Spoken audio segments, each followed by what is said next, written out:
हम सब जानते हैं अटैचमेंट क्या होती है। सोचो कल को अगर स्पाइडरमैन, सुपरमैन या थॉर हमारे सामने आकर कह दें बस मेरी सर्विस यहीं तक थी, अब मुझे अलविदा कह दो, क्या हम इसे एक्सेप्ट कर पाएंगे?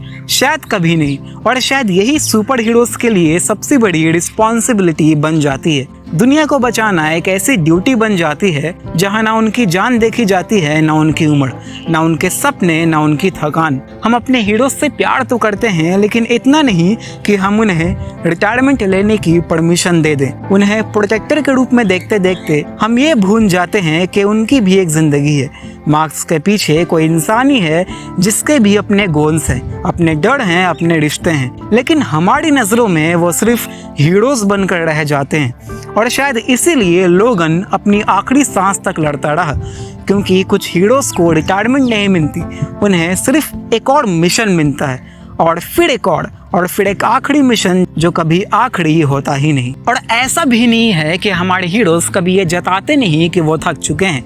कई बार वो हमें बता चुके होते हैं, शायद हम ही सुनना नहीं चाहते। टोनी स्टार्क एक बार कैप्टन से कहता है, कैप्टन तुम्हारे भी दिन आएंगे। लेकिन कैप्टन जानता था जिनके लिए उसने कभी सपने देखे थे वो दुनिया बहुत पहले पीछे छूट चुकी थी। एक आम जिंदगी, एक घर, अपनी फैमिली। जब वो बर्फ में दफन हुआ उसकी कहानी वही खत्म हो जानी चाहिए थी। उसकी ड्यूटी पूरी हो चुकी थी, उसे रिटायरमेंट मिलनी चाहिए थी। लेकिन जब कैप्टन वापस उठा वो अब भी एक जवान नेशनल सर्वेंट ही था, लेकिन किसी को उसकी परवाह नहीं। दुनिया के लिए उसके खोए हुए सालों से ज्यादा जरूरी नए मिशंस थे। और फिर वो दोबारा खड़ा हो गया, फिर से दुनिया के लिए, फिर से दूसरों के लिए, फिर से ड्यूटी के लिए। उसने कभी शिकायत नहीं की, कभी ये नहीं कहा कि अब बहुत हो गया। वो बस चलता रहा क्योंकि वो एक हीरो था। और शायद यही सबसे बड़ी रिस्पॉन्सिबिलिटी है एक हीरो होने का। दुनिया तुम्हारी कुर्बानियों को याद रखती है, तुम्हारी जीत को याद रखती है, लेकिन तुम्हारी थकान को नहीं, तुम्हारे अधूरे सपने को नहीं, तुम्हारी रिटायरमेंट को नहीं। और सिर्फ कैप्टन ही क्यों, बैटमैन ने भी एक बार रिटायर होना चाहा था। सालों तक अंधेरे से थक हार कर माइकल कीटन का ब्रूस वेन आखिरकार उस जिंदगी तक पहुंच गया था जहां उसे बैटमैन होने की जरूरत नहीं थी। उसने सूट को अलविदा कह दिया था। दुनिया की नजरों में वो गायब हो चुका था। अपने लिए देखा जाए तो ब्रूस कब का रिटायर हो चुका था, लेकिन शायद हालात को ये मंजूर नहीं था। फ्लैश की घटनाओं ने उसे एक बार फिर उस मोड़ पर लाकर खड़ा कर दिया जहां उसे तय करना था, ब्रूस वेन बनकर जीना या बैटमैन बनकर एक बार आखिरी लड़ाई फिर से लड़ना। और जैसा हर बार हुआ उसने बैटमैन को चुना। ब्रूस को एक बार फिर केप पहननी पड़ी, एक बार फिर अंधेरे में उतरना पड़ा, एक बार फिर दूसरों के लिए खुद को दांव पर लगाना पड़ा। और सबसे दुखद बात तो ये है, इस बार ब्रूस को रिटायरमेंट से वापस लाया गया, लेकिन कभी रिटायरमेंट में लौटने का मौका नहीं मिला।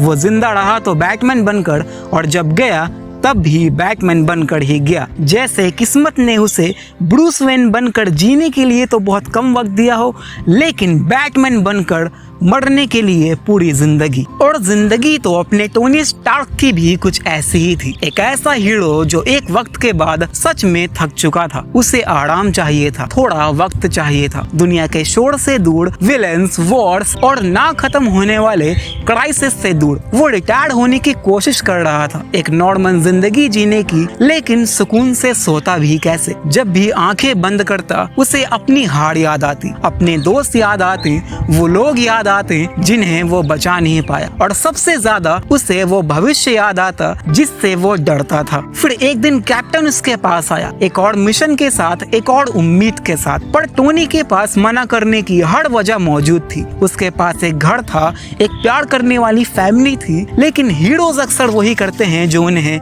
नहीं करना चाहिए। वो फिर खड़ा हो गया, फिर से आर्मर पहना, फिर उस रास्ते पर चल पड़ा जहाँ हर एक कदम पर मौत खड़ी थी। और शायद सबसे दर्दनाक बात तो यही है, टोनी जानता था इस बार दांव पर सिर्फ दुनिया नहीं है, दांव पर उसका कल भी है, उसका प्यार भी है, पूरा जीवन है। फिर भी वो गया। क्यों? क्योंकि वो टोनी स्टार्क था और उससे भी बढ़कर वो एक हीरो था और शायद इसी में पूरी कहानी छुपी है। कैप्टन, बैटमैन, लोगन, टोनी, स्पाइडरमैन, नाम अलग हैं, चेहरे अलग हैं, कहानियां अलग हैं, लेकिन उन सब की ट्रेजेडी एक ही है। जब दुनिया को उनकी जरूरत होती है वो हमेशा हाजिर हो जाते हैं, कभी दर्द में तो कभी अपनी ही जैसों के लिए दूसरे यूनिवर्स तक चले जाते हैं। लेकिन आखिरकार हैं तो वो भी एक इंसान ही। कभी ना कभी तो उन्हें भी रुकने का मन करता है, कभी ना कभी जीना चाहता है, कभी ना कभी रिटायर्ड होना चाहता है। लेकिन हीरोज को रिटायरमेंट की परमिशन बहुत कम मिलती है और जान पर लड़ने की परमिशन हमेशा मिल जाती है। और शायद इसीलिए कुछ हीरोज कभी रिटायर नहीं होते, वो बस अपनी आखिरी सांस तक अपनी आखिरी लड़ाई को लड़ते रहते हैं, बस इसलिए क्योंकि वो एक हीरो हैं।